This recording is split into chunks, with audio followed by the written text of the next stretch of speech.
Viewers আসসালামু আলাইকুম। দেখুন ভিউয়ার্স, গ্রামের মানুষ কত পরিশ্রম করে।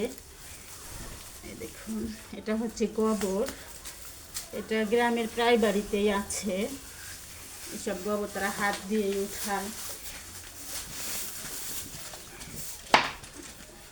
আর এগুলো দিয়ে তারা খুঁড়ি বানায়, বুন্দে বানায়, ঘুষি বানায়। তারপরে এটা জ্বালানি হিসাবে ব্যবহার করে, মাটির চুলায় রান্না করে।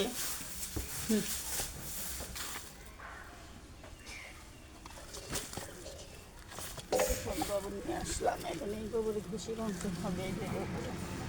কেউ আবার পাটখড়ি দিয়েও বানায়, তাকে বলে বুন্দা। যেভাবে ঘুষি ভাঙি,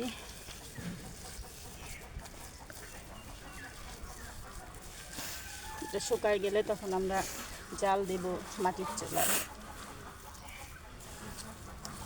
তো ভিউয়ার্স, আপনারা কারা গ্রামের মানুষ এভাবে কাজ করেন, পরিশ্রমের হাত দিয়ে পরিশ্রম করেন, তারাই হৃদয় চ্যানেলটিকে লাইক করেন, কমেন্টে জানায়েন। আসসালামু আলাইকুম।